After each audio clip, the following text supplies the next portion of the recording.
Welcome everybody to the Sober Boozers Club podcast season 3, where this time we are not focusing on those that bring you alcohol-free beer. We are focusing on the community of drinkers. In this episode, I talked to Mr. Tom Cronk, who is a gentleman that didn't just stumble into the world of alcohol-free beer. No. He fell, quite literally, off a bike and into a coma for 19 days. As a self-confessed craft beer boy, Tom had to reimagine what his life was going to look like without beer. Little did he know, it was going to look a little bit like this. Hello, sir. Hello. How are you? I mean, we've already done the how are yous in private, but for the rest of the world, how the devil are you? I'm very well. This is like when you watch a TV program and they do a fake hello and they shake hands at the door and all of that stuff. But I'm very well. It's like, thank you for having me. It's a pleasure. My first ever podcast was, what did we do? One last week? Yeah, like it feels a bit like slight charlatan imposter syndrome of, man speaks about beer that everyone loves, but I know that it's a bit more niche than that, right? The thing we're into is a bit more niche, but yeah, slightly. Although less and less niche year on year is what I keep telling myself. Well, sometimes it doesn't feel like it, does it?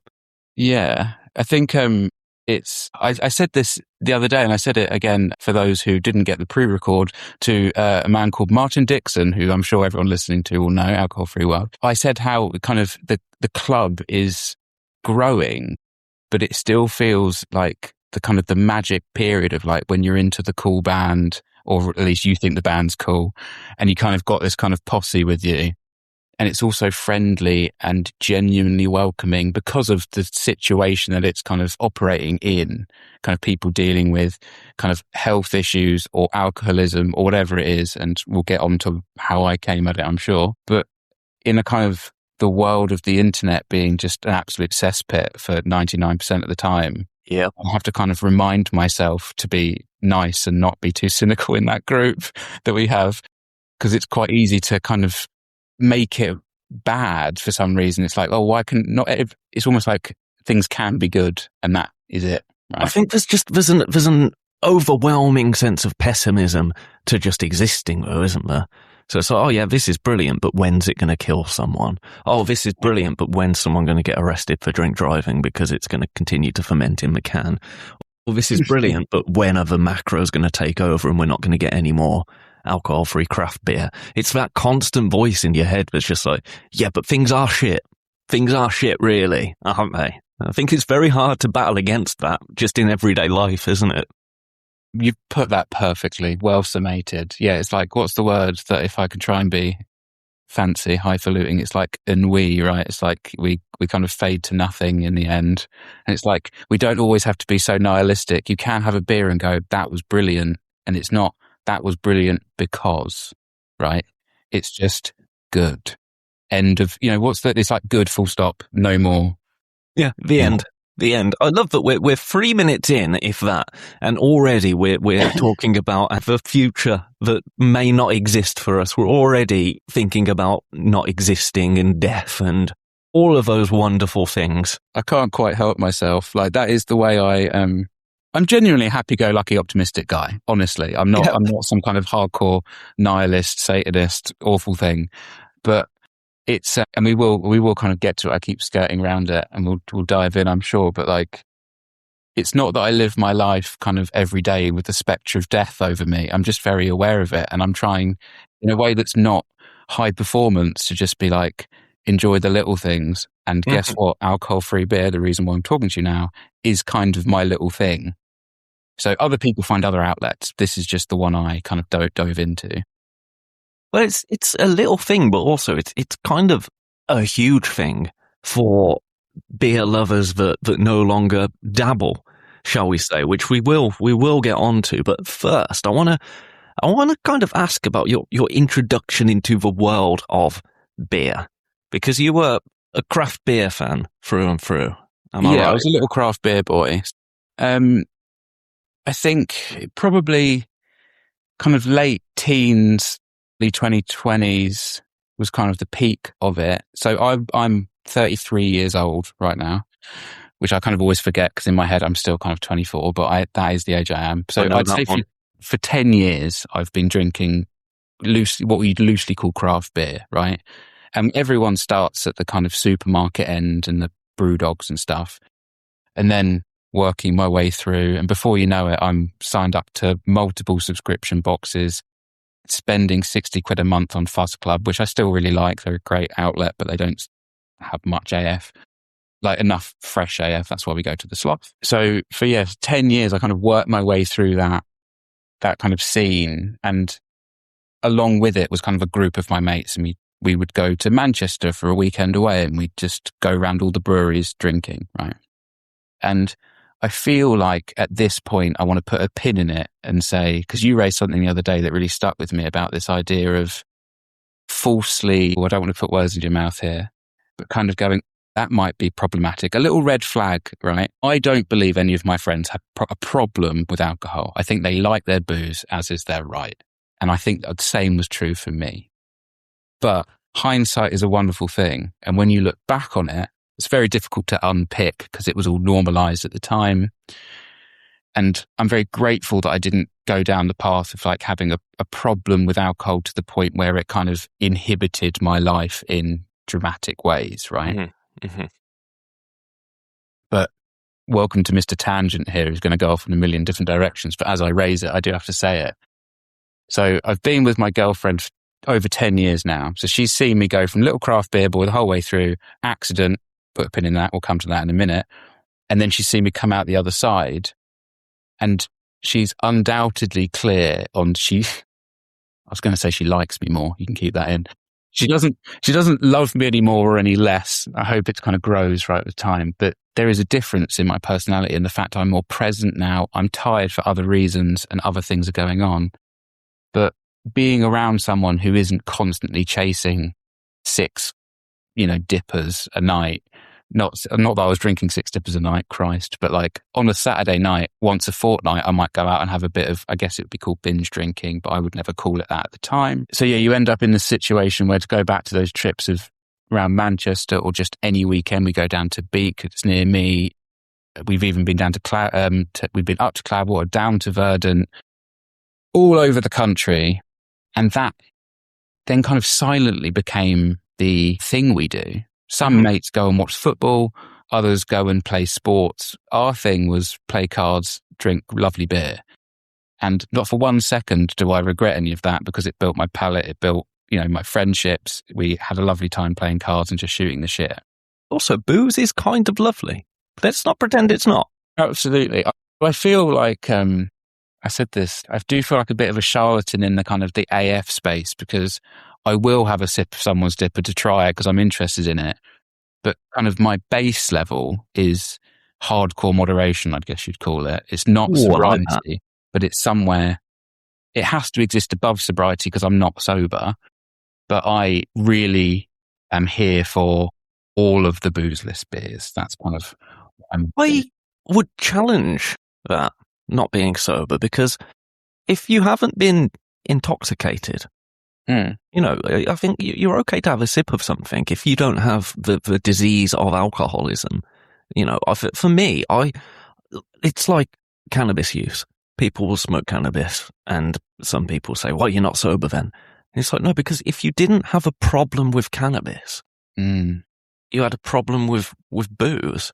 California sober, right? That's California sober, exactly. You're still sober. So my argument to you would be that you do live a sober life. You don't drink to get intoxicated anymore. You might have a curiosity in terms of a palate. And I think that's fine. Yeah. That's my 2 cents. My opinion doesn't mean shit, quite frankly. So I hate to break it to you. Yeah. But that's my take on it. I admitted in the group session that we did, much to some people's shock, that I have tried full alcohol beer in a very safe environment, and it was 1 sip, and that was kind of the limit. But more so I can understand where my palate is now that I've got into the world of beer, because I started to love craft beer. This is going to sound like such a disaster, but I started to love craft beer just as I became a fully fledged alcoholic, if you like. That'll get you going, yeah. I was a lager drinker through and through. I mean, until the age of about 22, 23, I smoked a lot of weed, but I'd only drink one beer a night. I hated being drunk. Couldn't stand it. Right. So I'd nurse one bottle of beer throughout an evening at the pub, and I'd smoke a few spliffs. Then I started to get more into beer in my kind of mid to late 20s, and it was always lager. I just loved a lager. And I could drink lager in volume, and I'd drink to get drunk. That was the objective. But once I discovered craft beer, I thought, oh, I can drink these at the same volume, but I'm drinking my lagers.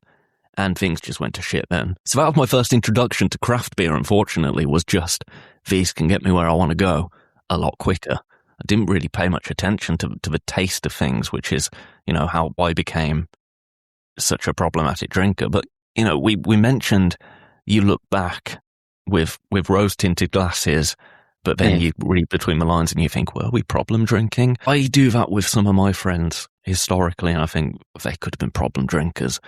But the fact of the matter is that they're not. Do you know what I mean? I've got maybe one friend that I would say is an alcoholic, and they know that they're an alcoholic, but they're very functioning with that alcoholism, and they wouldn't mind me saying that. But the rest of my social group that could have been teetering on the edge but kind of didn't fall into that, I look at it like a cancer, and that seems like a really thing to say, but it's with alcoholism, you've either got it or you don't have it. I don't think anybody knows what drink tips them over the edge or what point in their life they become an addict, but I really do believe that there's just something inherently implanted in my brain that I have an addictive personality or whatever it is, but if I got into something, I was always going to become addicted to it. And I'm the same now with alcohol-free beer. If I can't drink it, I scratch the walls. But yeah, that's my weird journey into craft beer. But yours was very much about the discovery, the collectability, and everything to do with it, right? Yeah, it's like we haven't quite got there yet with alcohol free. I don't think, because we haven't got enough alcohol free breweries doing it on their own. But I guess places like Jump Ship are kind of leading the charge, right? But the big breweries, and by big they're still small, but like Verdant, Cloudwater, Track, those kind of size, Beak, big fan of Beak, who obviously make Nolia. Like those guys turn out 2 or 3, it seemed, new beers every week during the summer. So the collectability of it is, and the cynics among us might say they're just doing a tiny recipe change and they're just dry hopping at the last minute and they're just getting 2, variants. I don't give a shit. I will have both. And again, it's like, because it's all part of that. I was never doing it for these reasons, but in hindsight, I kind of look back and I think, was I doing it because you kind of want to be, it's fun to be the person who's like, have you heard this new song by this band, right? And it's the same way. It's like, oh, you have to try this. It's really good because I was the first one to try it. So it's a bit like one-upmanship, right? Mm-hmm. And so there's always a bit of that. And it's kind of, you look at someone else, they got a good beer. I've got one friend in particular I'm thinking of. Lots of my mates are very good at drinking lovely beer, but his beer fridge is stocked up to the fucking hill and it's amazing to look at. And that's a perfect example of like, I want to try that when you open that can, because it would be something amazing from America or some dipper from Verdant or whatever. So yeah, that was my journey through craft. Was I cannot overemphasize how typical late 20s white male I was, going around like trading estates where the bins are overflowing. There's one broken loo that you have to use. Like you're paying £8 a pint. There's kind of one kind of ropey pizza stand over there that's churning out some pizza. And that was what we did with our Saturdays. Shot in tropical cordial for the rest of the week just to get through. Yeah. So that's where we are. And then I'll mention this at the start of my kind of craft journey, my full fat, if you like, craft beer journey, because it came up the other day, actually. It's called Lupulin Threshold Shift, which is like the most nerdy craft beer kind of hypothesis you can get. But to kind of bastardize the approach that it takes, it's basically you start off on quite a simple, lovely craft beer from a local brewer. And then over the course of years, you'll drink more and more hoppy stuff, and your tolerance for bitterness changes, and your tolerance for booze might go up. So suddenly you want to start drinking dippers rather than single IPAs, all that kind of stuff. So I don't think I was drinking quite enough with like the hardcore people who check in 10,000 beers a year on Untapped, something insane. But I was kind of moving through that kind of pathway. So I was kind of up in the ante. It's why I've got a massive palate for New Zealand hops. I think they're amazing. I love them. It's why I was so into Phantasm when Mash Gang put Phantasm out. Like, how nerdy do you want this to get? Like, all of that stuff I'm really into. And I'm convinced, I'm slightly jumping forward to my alcohol-free days now, my current days, but I'm convinced this kind of threshold shift is happening, which is quite exciting because it means alcohol-free beers getting better. So it means the beers that I tried when I first got into AF in summer of 2023, at first I thought there were some real winners in there, but there were a few of them, but I think I kind of had trouble thinking they were up to scratch at first, which I think is a lot of people's first instinct. And then I'll go back and I'll drink those good ones from back in the day, or even just like a cold bottle of Stella at a barbecue in the summer really did work the first summer I had it. And I was like, yeah, fine, supermarket beer, we're here.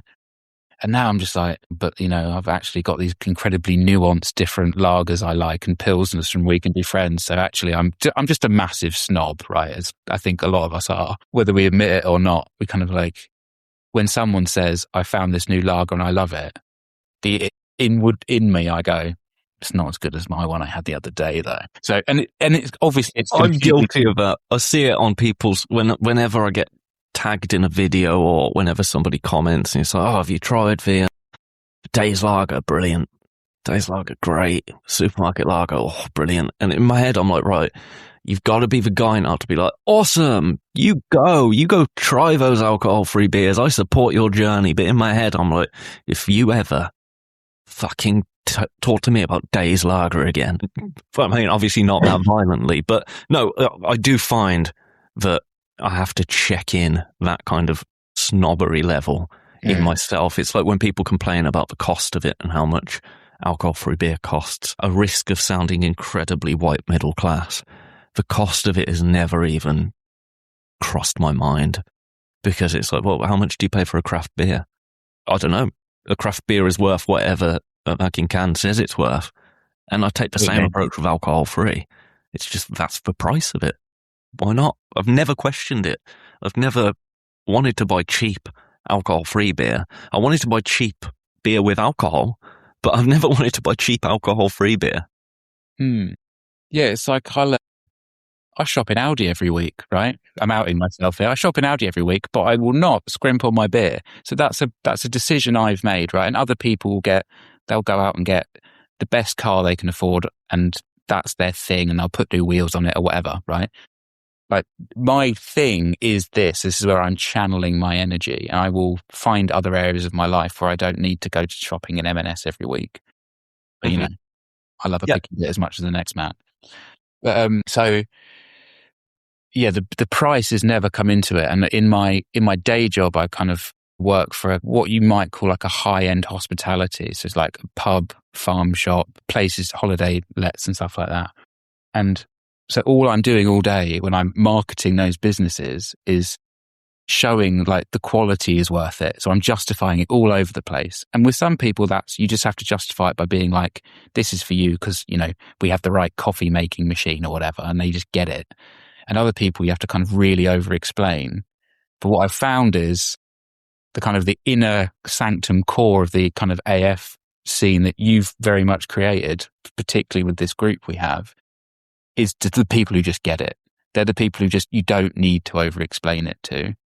But I guess the key is to not put off anyone who wants to join in by being like, point at them, haha, you like Days, like your palate. Yeah, absolutely. Absolutely not. That's what I mean. I have to rein that part of me in because it's very easy to fall into that trap of being like, oh, I'm really into this, and all of my friends in this group that we have now are really into these really fancy beers, and I've got my second family now of beer lovers that I could talk to every day.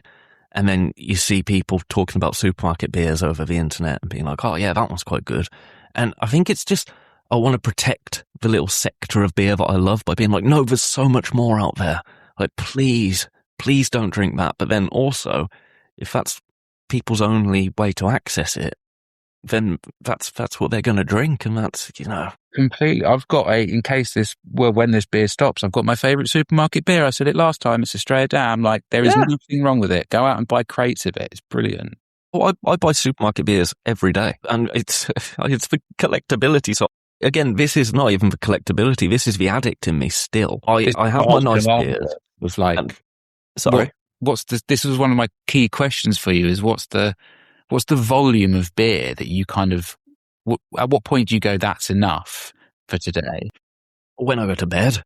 Okay. So my routine, I've got a very structured routine, is maybe 3-4 o'clock, I'll pick what beer I want to film out of my upstairs fridge. That's my kind of content room fridge. I sound like such a dick, but my little bar that I've built in my second bedroom, I've got a fridge in there that's full of single cans. So I've got like the latest jump ship in there, or I've got whatever I've had to get or I've been sent to film. I'll pick one of those beers and I'll film it. Then I'll cook dinner, finish that beer with that, and then I'll go to the downstairs fridge, food fridge, which is usually full of, at the moment, it's Lucky St. Wheat beer. There's Guinness in there, any duplicates. If breweries have been really kind and sent me some beers with duplicates going there, they get drunk first. But those beers, like the supermarket beers, they're my favourite beers to drink. Because they're the beers when I'm not, it's not work, but I'm not working. I'm just enjoying them for me. Yeah. So I jest about supermarket beers, but I do bloody love them. And then if I go and venture out to a bottle shop, I'll make sure that in a bottle shop I'll only buy beers that I've already drunk before. Because then that feels really, really nice to get home and have nice beers that I can just sit and be like, yeah, I actually really bloody love this. But I'll probably drink about 4 or 5 a day. Okay. That was my nosy question I had. Because I think this is kind of like peering, like how the other half live, all right? Right. It's like, if I have like 1 or 2 a night, right? Holly, my girlfriend, does say like, I drink it just like I used to drink. So she used to think I was drinking too much. And I would then have that kind of conversation. It's like, well, I don't think I am. And I'm not getting pissed.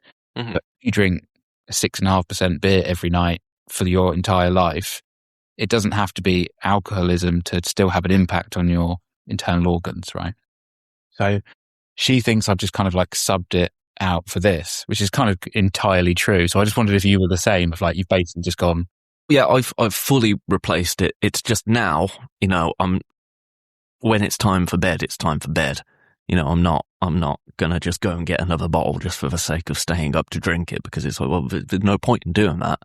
I've had enough like of being awake for the day, so I'm just gonna go to bed now. Whereas before it's like, oh no, I'm gonna keep going back. But my daily supermarket visit, I think, does come directly from having to go to the supermarket every day to stock up on booze. So I think that is still, it's part of the thing. It's like, go, get your nightly beers, limit yourself to 3. I'll always get 3 bottles of like Proper Job, or a 4-pack of Australia, or 3 bottles of Lucky Saint or whatever. Limit yourself to 3 because that's all you're going to drink. I think that's implanted into my brain. But then, of course, I'd never just drink the 3 alcohol beers that I bought. I'd then raid for cupboards and drink people's whiskey and, all of that messy stuff. Yeah, it's weird. First little habit is still there. Yeah, absolutely. Absolutely. And you know what? Although it sounds like a very sad, depressing ritual, because I was very sad and depressed. I tried to kill myself twice when I was an addict. But the ritual now is so different. Like I will pour up a beer now, and a tear will form in my eye sometimes. And I've had that I poured the most perfect pills up recently, and I just looked at it and it hit the light and everything came flooding back to me, just like what this beer represents. And it was really, it's pathetic when I say it out loud, but actually it's like, this stuff saved my life. This this little beer here, not the exact beer, of course, because that would be a silly thing to say, but the fact that this exists, I wouldn't be here without this. And it is that deep for some people. Yeah. So, I mean, you're very eloquent at speaking on that, right? And it is a powerful thing. And I think well done for sitting with it, because there's a slight sense of Britishness, which is like, this is awkward, this beer saved my life. But like, I share that sentiment so kind of profoundly, but from a different zone, right? Yeah. Yeah, because yours was a very different journey, wasn't it? From going from drinker to non-drinking drinker. You had a pretty dramatic route in, shall we say. Yeah. Do you want me to give the quick rundown? Go on then. So it's the night of the 5th of August, 2023. So it's literally that is correct. I fell off my road bike, crashed my road bike, whatever you want to call it. I was cycling along, came off my bike, and I woke up 19 and a half days later in King's College Hospital in critical care. So complete, it's not just knockout, it's coma time, right? So this is like my origin story for AF, right? So I'm really keen to get it right, because I've thought about this a lot, and I'm trying to piece together the story in a way that's kind of succinct, but is kind of clear, because what I had was called a traumatic brain injury. People shorten it to TBI. And it is a far-reaching thing. So I say with a big smile on my face, what's called a severe TBI. So I had one of the better ones. So I had something called an extradural hematoma, which happened when my head hit the road. I was wearing a helmet. I need to make that clear. Please, everybody who's listening, wear a helmet when you ride a bike. It saved my life. My helmet, by the way, had Reinheitsgebot on the back of it, which is the 4 purity laws of German brewing. So I've always been a little beer boy. It's very kind of little touch point through the whole thing that the helmet that saved my life had the purity laws of German brewing on it. I got HEMS team, which is the helicopter service, by road because it was too stormy, took me to King's College Hospital. I was found after I'm doing this in the wrong order. I was found after 15 minutes when my head hit the tarmac. If I'd have not been found after 15 minutes, I would be either permanently brain damaged or dead. It's quite hardcore stuff, right? And then go to King's, get the best free at the point of service healthcare on the NHS. Thank you very much. Can you imagine anyone that would want to take that away from us? I know, it's funny, isn't it? But he would make our pints 5p cheaper. I've got an idea bubbling away. I also write about alcohol-free beer, but not into the same extent as Martin Dixon. He's very good. I'm just a mere charlatan in comparison. So that was kind of the big incident of my life. It was a Saturday night, head hit the tarmac, completely out, woke up in critical care after pneumonia, nearly dying in that. All quite bleak and stressful for my family, right? They're coming to visit me every day and all of that stuff. And then let's cut to waking up in hospital, because that's the first bits I remember, and slightly dodgy memory for obvious reasons, because you kind of... Yeah, I think we can allow that.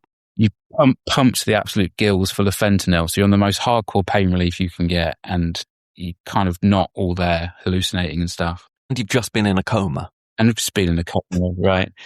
And people have to explain 8 times a day where you are, what you're doing, all these tests. But when I first start to come round, it's like a day and a half after being reanimated, if you like, out of it, because the coma is, you are sedated in the coma for your betterment, for your own health. It's not that I did knock myself out, but it's not that I knocked myself out for those 19 days. A guy comes in called John, who's a nurse neuroconsultant, and like one of the best bedside manners you could ever have, right? The nicest man on the planet, deeply caring, exactly what you want in this situation. And he told me a few key facts, and it touches back on what you were talking about when you were drinking. Because the first stat I remember was, after a brain injury like mine, you have a 50% chance of developing depression. And that just has hung over me like a spectre for 3 years. And whilst I've had low moments, I'm incredibly grateful that I've never quite experienced what as I understand it, would be a depressive episode. Yeah, really keen not to be like, whoop-de-doo, go me, I'm not depressed. But like... No, I think there's nothing wrong with saying, but thank goodness that you don't have that. Like, there's nothing wrong with celebrating the fact that you haven't so far encountered one of those situations, because they are horrible, and it would be a horrible thing to have to go through. So, yeah, you're completely right in being grateful for that. In whoop-de-doing, yeah. So I think there's things that you put in place to not go there when you've had a brain injury, a bit like mine. First of all, it's a support network, right? So that is obviously friends and family, loved ones. But if you can extend that out, it is also things like our group chat, right? And that group chat comes alive with, and I do kind of have to wind my neck in a bit, and I don't contribute as much when people are talking about having maybe like a slip up, or they've thought about, oh, I nearly did today, because I can't empathize, but I can't walk in their shoes, right? What I can try and offer from my point of view is that, to a different extent and from a different angle, alcohol-free beer has changed my life for the better. So it's improved my overall well-being. It's improved my relationships with my friends and family. As I said earlier, Holly likes me more now because I don't drink. She's going to enjoy that. But because we're on the kind of path to alcohol-free beer getting better all the time, this relentless growth of it, whether it's the sheer volume of it and also the quality, the two are going up. It's allowed me to kind of plug back into my old life. So I can go out and I can, albeit I now leave at 10 o'clock rather than I used to get the last train home, I can actually participate and be there. And I mentioned this the other day to someone, I can't quite remember who anyway. It seems that my friends have taken it in the spirit that I was worried. So I was worried about losing my mates, right? Because it was a big part of my social circle. I didn't think they were going to abandon me in any kind of dramatic way, but I just thought it would be a slow kind of fading out and you'd stop being invited to things. Just be different. It would be enough, isn't it? Exactly. I didn't want to be different. I wanted to be normal. And when you're recovering from a brain injury, Christ, you just want to be normal, right? You don't want to be fundamentally changed. So as far as I'm aware, I'm still the same person. I've got the same sense of humor and I'm very grateful for that. And I can remember lots of long form memories of like my previous, life before the accident or whatever. But I was really hung up on this idea of just slowly the invites drying out and kind of dissipating. But the opposite has happened because I guess I've picked my friends quite well and we've known each other for so long that they just kind of will now, at the AF beer weekend, a perfect example, right? You had 10 alcohol-free beers on, 10 full-fat beers on, and it was also putty day, which is like a big thing in the world of crazy nerds. So loads of my mates came to that. Like, I think 5 of us went in total, all had a burger, had loads of beers, a lovely evening out, right? Fun for all the family, would recommend. But one of them, zebra striped the whole way through, but he didn't know that's what he was doing. He was just collecting beers in the same old way. And then the next morning, our group chat fires up, and guess who hasn't had the shits the next morning? Guess who's not bleary-eyed? Like, he's bushy-tailed. He's ready to go for a run. And I was like, sometimes you just have to lead the horse to water, and there you go. But it was a nice little kind of tiny, neatly packaged little point of like, here's my mate, discovering it all on his own without me shoving it down his throat. This is an option. And guess what? One of them was pretty ropey. There was a Northern Monk one we didn't like, but all the others were shit hot. Yeah, but it was Beyond, wasn't it? Northern Monk Beyond. That was so intense in terms of just like, I think they got the like dank bitter note down, but then I think they just went more to the point where it was like, fuck me. That beer that evening, because Martin and I were there on the Saturday, and that was my 5th pint, and I got halfway through and I looked at my hands and they were trembling, and I was like, right, this is either sugar rush or this is just like, it was too much consumption of something.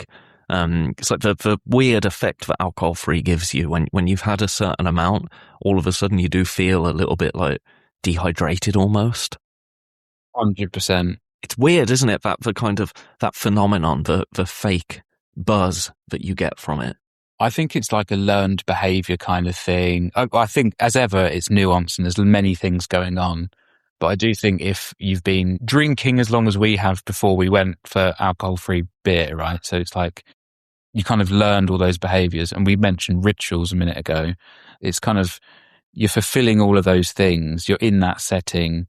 You're relaxed, you're with your mates, and then before you know it, it's time to walk home and get the last train, and you go to run and you're a bit wobbly, but it's just because you've set up too quick or whatever, rather than you're not absolutely blotted, right? But I think that was the other thing that I was going to mention about alcohol-free beer and brain injury, which is very much my niche, is because I'm really keen to. Brain injury affects so many people, and many people who don't even know that they've been affected by brain injury, because concussion does count, by the way. Like, you don't have to. I know I was making a joke about I had quite a good one, but on the scale of it, it does get much, much worse than mine. It can be self-inflicted, like me hitting the ground. It can be someone whacking you in the face. I was part of a group recently. A guy got punched in the face and he was on the same trial as me.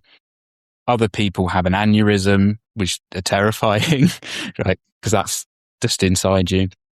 And I've fucking lost my thread because I've got a brain injury. I blame my brain injury when it suits as well, which is very useful. Very useful. Very useful. I recommend.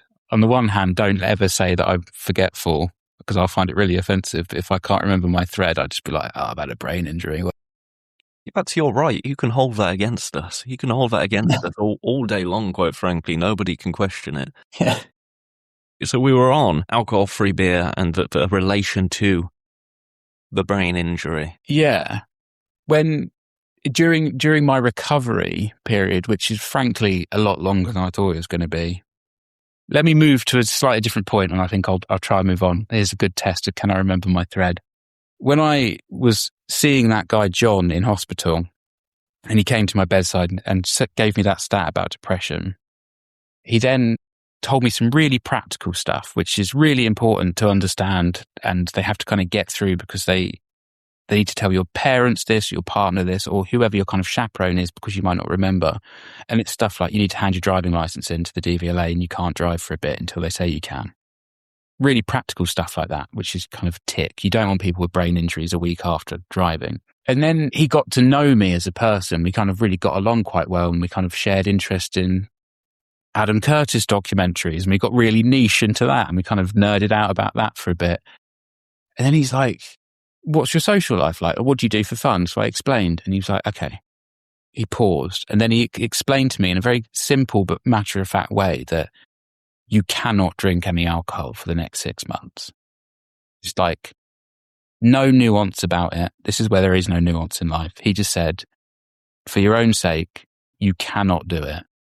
And I took that on board in the way that I'm a good little boy, and when a doctor or a nurse tells me to do something, they're cleverer than me, I will do it. The next logical question is, well, can I have a beer on 6 months and a day? Because I wasn't where I am now. I was looking for my old life to come back as quickly as possible.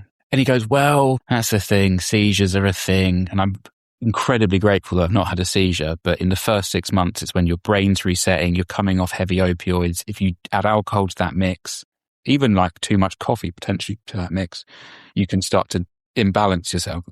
So you do have to be quite careful.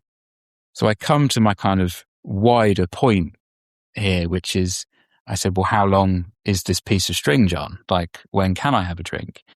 And he said, ultimately, it's your choice. After 6 months, you're a big boy. You can go and make your own decisions. But for the love of God, don't play full contact sport and hit your head. Don't go out and get hammered, because you will put yourself at significant risk of seizure. Like, yeah, the numbers are terrifying. And also if you fall over. Completely. So I was always a lovable drunk, right? I was never really getting in trouble. I wasn't getting in fights or anything like that. I'm very grateful for that kind of part of it. But you become much more aware of it after a head injury, which is quite good. It shakes some sense into you. But he then said, if it were him, I said, like, that's what I put it to him and said, if you were in my shoes. And he said, honestly, I wouldn't think about beer I wouldn't think about any alcohol for the first year.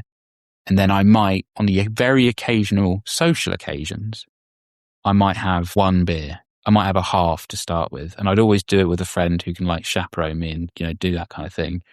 And he said, you taper that off over the course of 5 years. So I'm just over halfway through this 5-year period, which is why I say occasionally I'd be like, let me have a sip of that. In the early days of me saying, can I have a sip of that? I have a vivid memory of one of my friends saying he nearly texted Holly, my girlfriend, being like, he's drinking. Because there is an alcoholic in our circle who doesn't drink any AFs, right? It's a trigger for him. Okay. So that's our experience of it. So when I was like, oh, let me have a bit, he kind of went to that default. And I was like, I'm different. I'm okay. But then as soon as you start saying, oh, I'm fine, the game's already lost, right? Oh, yeah, completely. But I would say, I was just listening to that narrative and kind of putting myself there, or trying to put myself there, as I'm sure anybody that listens will. And this isn't me trying to be like, oh, this person had it worse than this person, or this person had it worse than... But I would so much rather have been an alcoholic that realised that they had to stop for themselves than have something that I love just taken away from me, like there and then, that wasn't problematic. Because I can look back at my relationship with booze and think of the good times that then led to the shit times. So I almost had a transitional period where I was trying to barter with myself, but I knew the game was up. You know, I was 6 points for the season and there were 5 games left to play. Mathematically, I wasn't relegated, but I knew I was fucked. So I'd already made peace with that, really. Whereas for somebody that didn't have a problem with it, but still it was a part of your identity, me thinking of that, it's a much worse reality to be in. Yeah, okay. I think it's always interesting because it's like, you know, you've lived your version, I've lived my version. I think we're both empathetic to a large degree. I would hope so. I say for you were probably listening to me talk about my addiction and thinking, like, thank fuck I didn't have to deal with that. You know? Well, I think it's like I've almost had this kind of misplaced sense of guilt that I was able to enjoy alcohol and kind of stop. And occasionally, I'd push it and be like, yeah, let's get another beer. But it wasn't like yeah, but that's normal. It's more like I'll get the final round in kind of thing. Yeah. But there's something that it crops up a lot in, there's an amazing charity called Headway, which anyone who's into head injury, like I am, I would fully recommend. And I've read all of their endless leaflets about head injury. And one of the key things that jumped out at me recently, because I kind of reread them every now and again because I don't quite trust my memory. And it's this idea of grieving for your previous self. And I guess this is true across many aspects. It might be you've come out of a long-term relationship and you're grieving your old past, or you've had an injury of some kind, or you've had, you know, in your example, you've made a conscious decision at some point, and then from then on, you're looking at that date. I don't know if you have a hard date, but you're then before and after that date. So I have that in my own way and you have it in yours. But the notion of grieving for your former self, I hadn't quite put that all together in my head. And then I realized that I do lots of, I think it's like prized wanker territory of like journaling stuff. But I did some therapy to avoid the old depressos, right? I was like, let's take some affirmative action. And so did that. And I would recommend good therapy. I wouldn't recommend the therapy I had. I thought it was quite bad. But some interesting stuff came out of it, which was the idea of basically chucking it all out there on a page. And I think some people are really good at putting themselves out there on like Instagram, speaking to camera, such as yourself. And then I think I'm more of a inward, I'll write it all down. And then that became something else. And I started talking about it like on a public forum. But that helped me kind of grasp this idea that without putting my finger on it, that I was worried about I was preemptively grieving for my former self because I hadn't given myself a chance yet to see how good, in our example, alcohol-free beer can be, or that my friendships would stand the test of that. So I thought I'd raise that because I think it's an interesting point. No matter what your relationship is with, if you're big into alcohol-free beer and you're not zebra striping, so you're not kind of, actually, I won't even say not, because I think zebra striping is brilliant. I'm certainly not saying it's a good thing. But if you've basically tried to go teetotal, then there is a kind of a before and after, a bit like mine. But what I'm hoping is that I can, in the fullness of time, be able to just, my dream is, I feel quite awkward saying this to an alcoholic, but here I go, is to be able to have like a really nice pint of cask by a fire on Christmas Eve. And like, that's so just like wholesome and like good, right? And to not and to think, do you know what? I might even have 2. Like that's big stuff. But the beauty of it is that I have found, whether it's I've tricked my brain or otherwise, I'm not going to say replaced. I've said it now. I haven't replaced my love of craft beer, full fat craft beer with AF. I found a new passion in it. And that is what makes me interested in it, is like all the old things that I was interested in crafts. It's the storytelling, the brewing, the sharing it with your mates, the idea of being like, you've got to try that one. It's like it's alive and well. But in my early days of recovery, it wasn't there.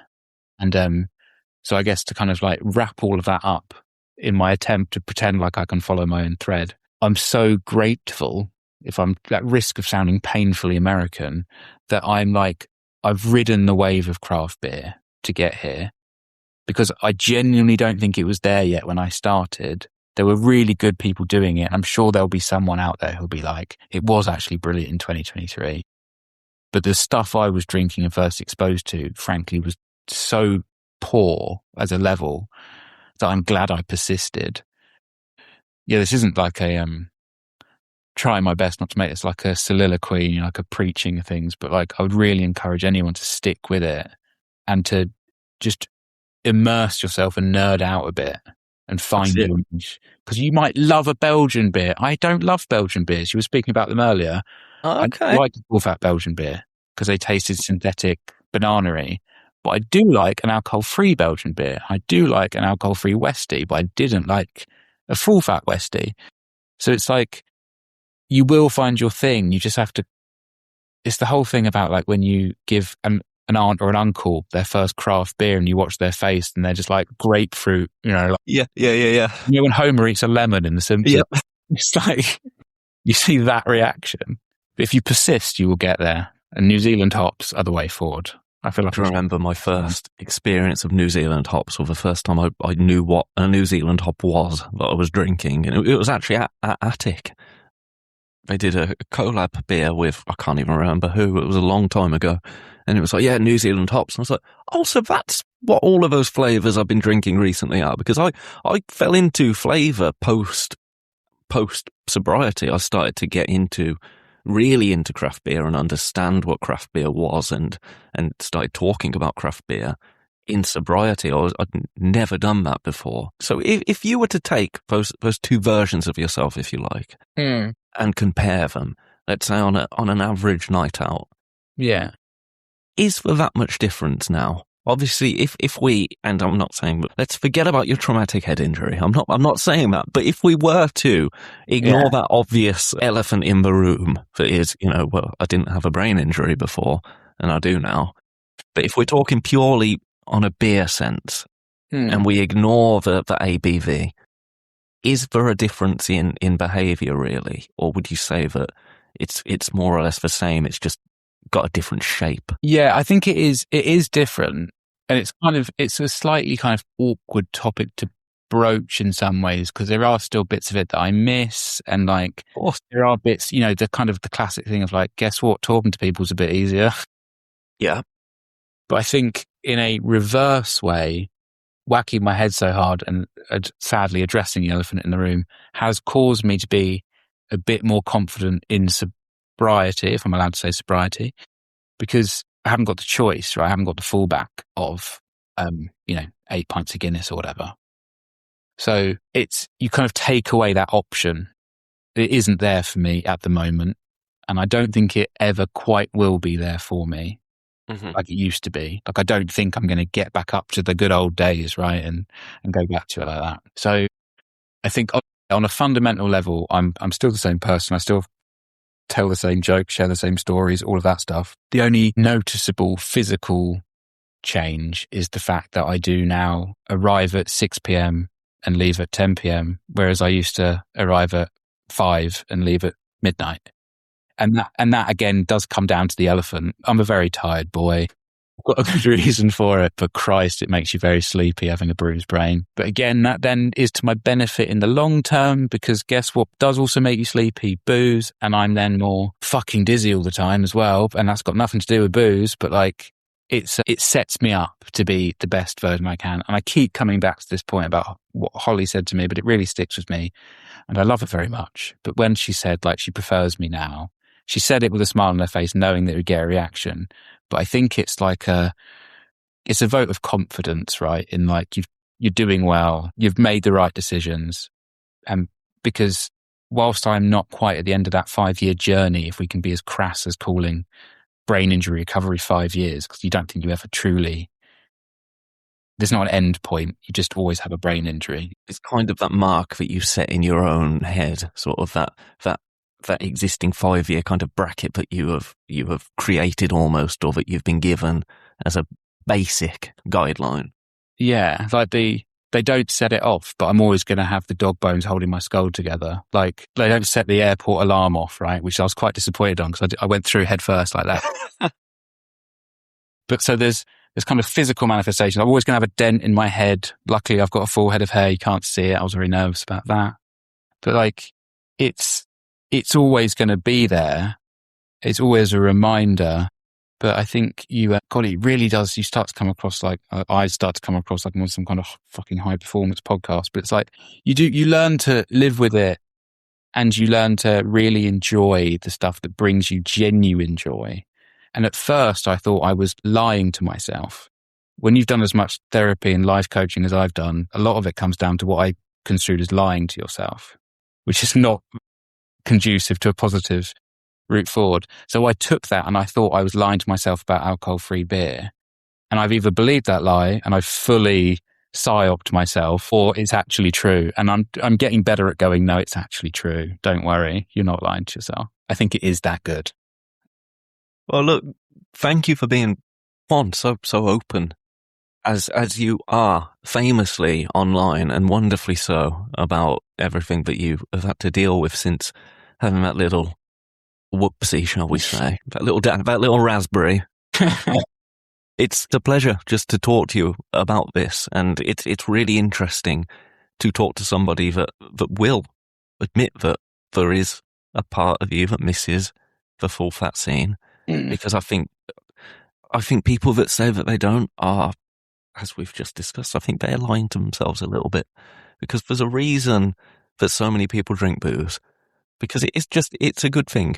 It's a good thing until it's not. And I say that as an alcoholic that will never touch, well, hopefully, all being well, will never touch the stuff again. Very anti-alcohol for alcoholics. I'd be lying to myself if I said I didn't miss it. So thank you for the chat. It's been really interesting. And it's always nice to talk to another alcohol-free beer lover. So thank you very much.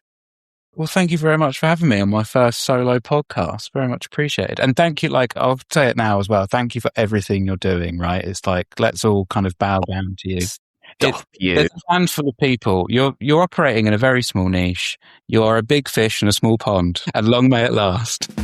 Making me blush over here. My goodness. Thank you everybody for listening to this episode of the Sober Boozers Club podcast. My name's Ben Gibbs. You can find me on all the socials at Sober Boozers Club. I want to say a huge thank you to Tom for being so open and so candid about his, I'm going to say, forced sobriety. I hope you enjoyed it, and I hope that whatever you do today, it's bloody lovely.